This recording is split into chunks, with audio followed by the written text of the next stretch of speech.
Hello, thank you for tuning in. This is a live broadcast. We're excited after all the COVID restrictions. We now have some movement back, and very excited that we've got a practical workshop starting tomorrow.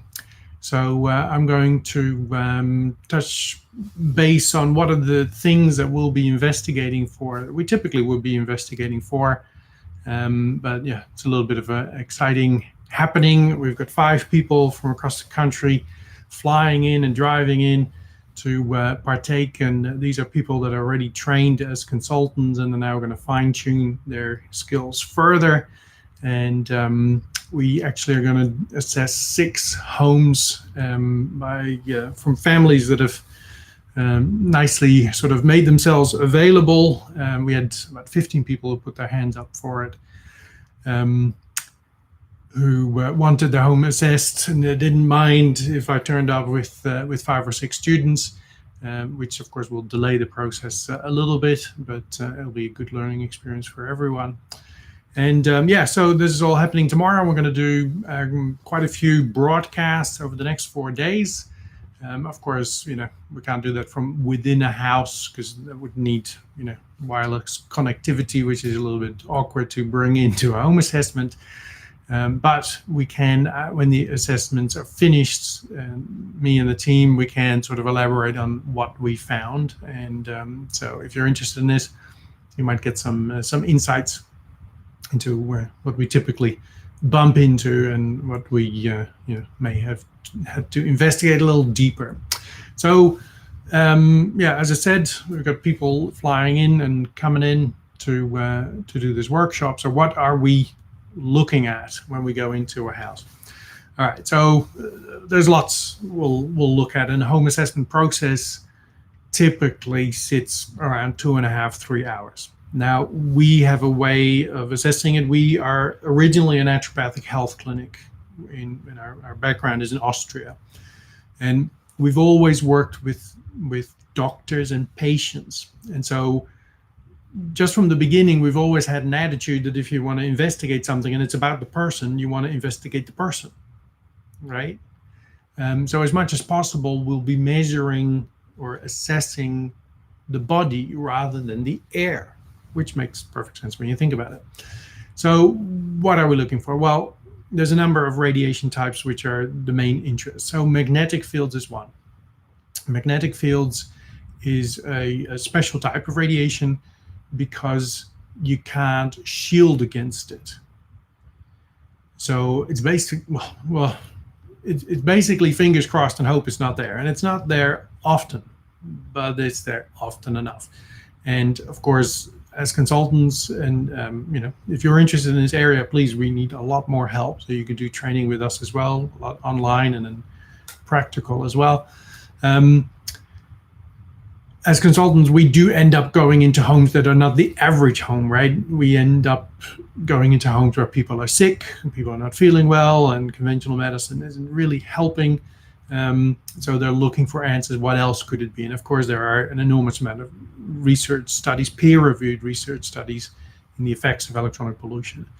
There's about 20,000 peer-reviewed research studies, the majority of which indicate harm.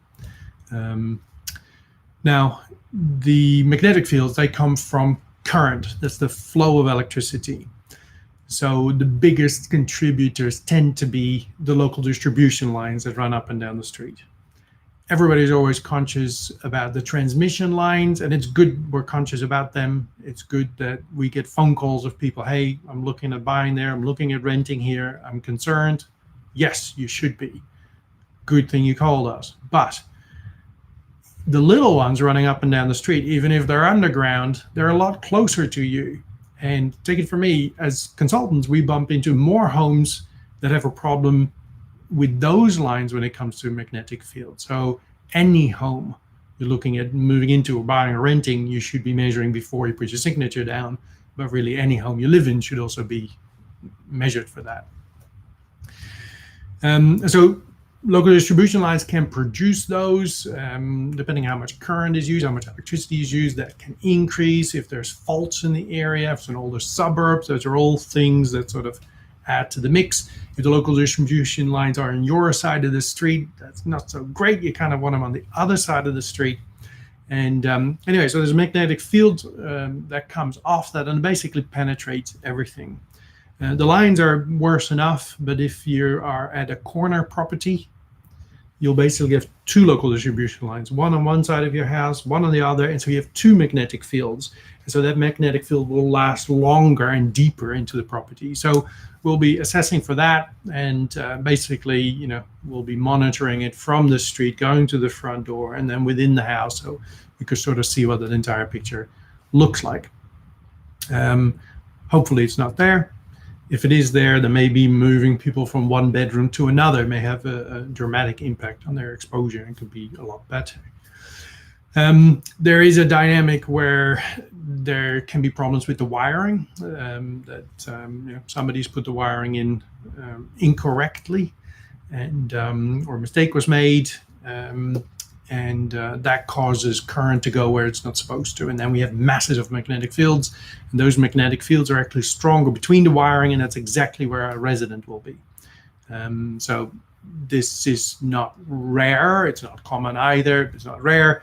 So hopefully we won't find that in any of the homes over the next 4 days with the students coming in, but at least if that is the case, then there is hopefully a good chance that we can fix that, or an electrician can fix that. I mean, we can find the problem, and then licensed electricians need to come in and fix it, fix the problem. So that's what some of these meters are for behind me. I'm not going to go through all of them, but there's just a little selection of things that we would typically walk in with. All right, so magnetic fields. Then secondly is electric fields. So electric fields come from voltage. Any wiring that has voltage in it will be emitting this electric field, unless it's shielded wiring, but that's typically not used in homes. And there are some parts of the world where it is used in homes, but not here. So wiring emits this electric field. And so depending on where you live in the world, right, you have different frequencies, 50 hertz, 60 hertz. And so that means that that field comes out and comes back in and out and in and out. And so 50, 60 times every second. And that field comes out about 2 meters, about 6 feet. Now, if you imagine a bedroom scenario, you got your mattress, which, goodness, might be filled with metal, which is a bad idea anyway. Park that against the wall, and you're exactly in that field. And so, your cells have electrical receptors, and so that field just constantly engulfing you in it. And you can't really expect your cells to work optimally under those circumstances. So we feel, and in our industry, it tends to be felt that electric fields are sort of the biggest impact on your sleep quality.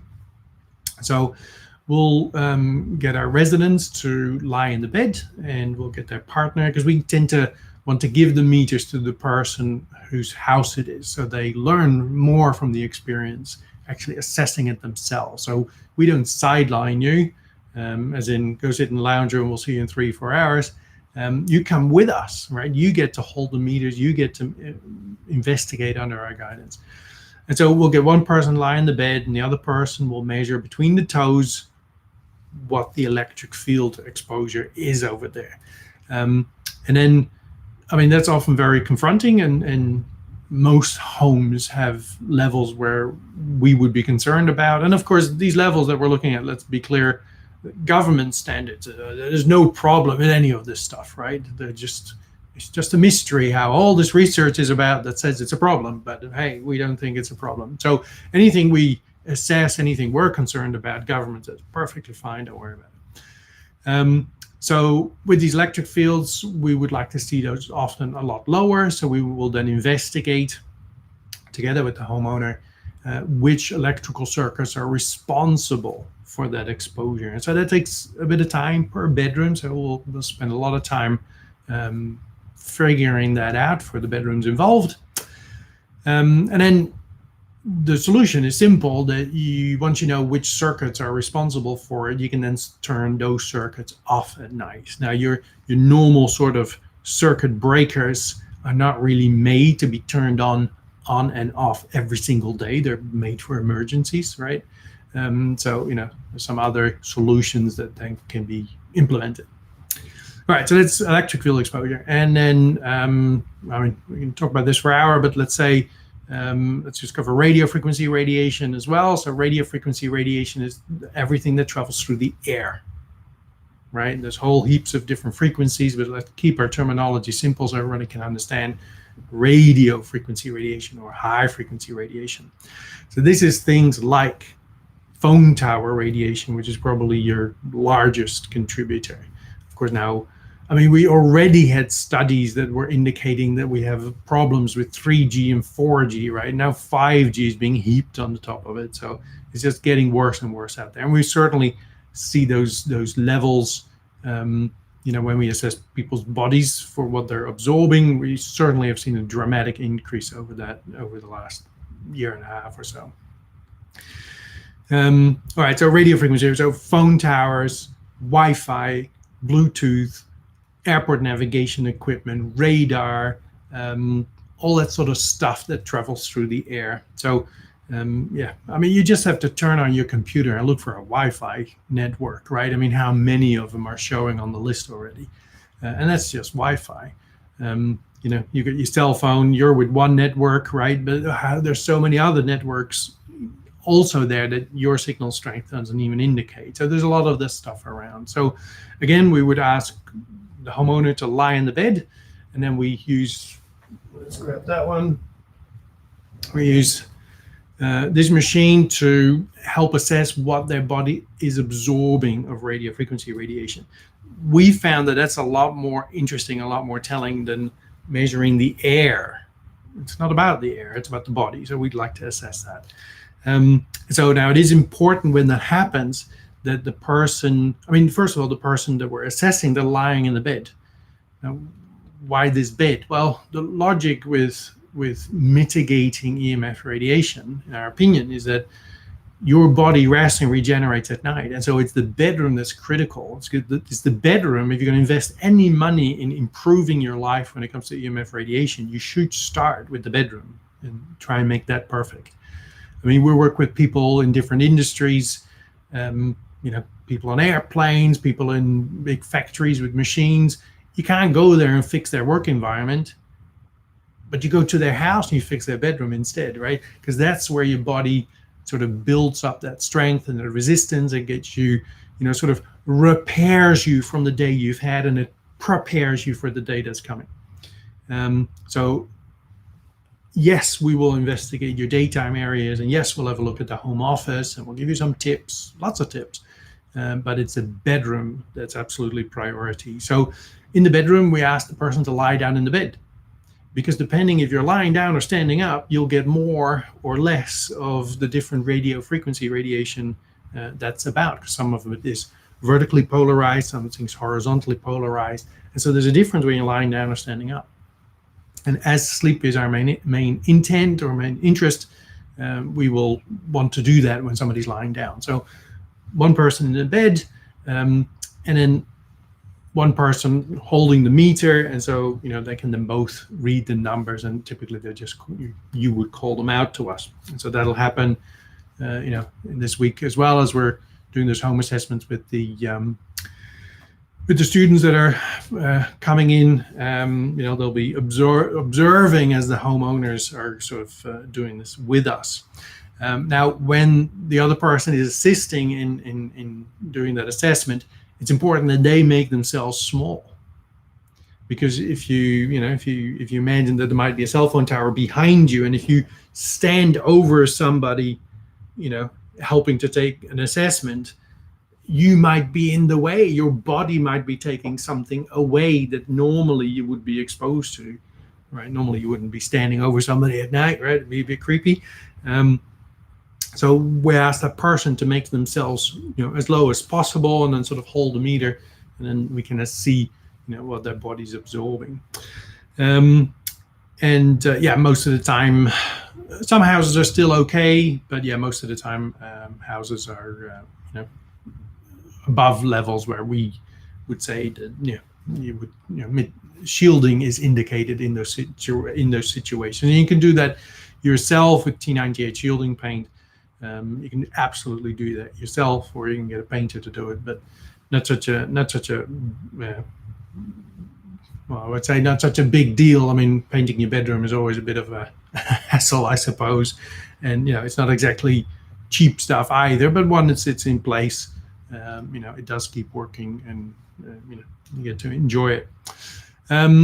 Right, so magnetic fields, electric fields, radio frequency radiation, and that's a lot of where we'll be busy with. We'll also look at dirty electricity, and so that sort of makes up a home assessment. So typically 2.5 to 3.5 hours, and that can go longer. It depends a little bit on how many questions we also get, but it'll be really exciting for the students coming in.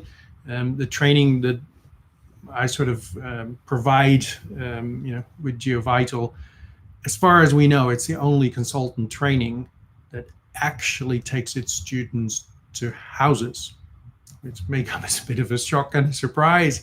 That most training is done in hotel rooms, and examples are fashioned, but they don't actually go to houses.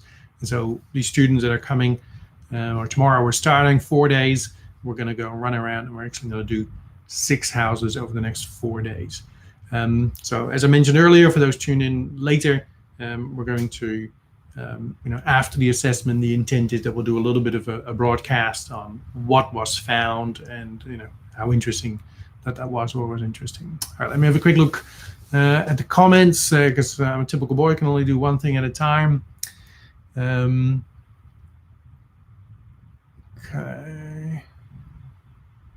Okay, cool. No real questions, I think.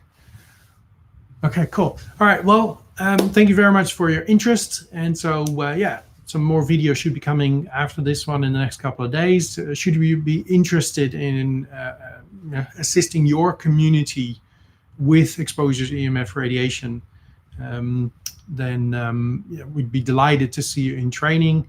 You can find information about it on the GeoVital website, en.geovital.com. That's GEOVITAL.com. And we need a lot more help, a lot more countries. We have a number of blank spots in the US, in many countries. We have people, but we need a lot more people. So come and join us, and let people use your services. That'd be wonderful. All right, thank you very much. That was all for it today, and we'll be back to you soon with more. All right, thanks. Hope this was interesting.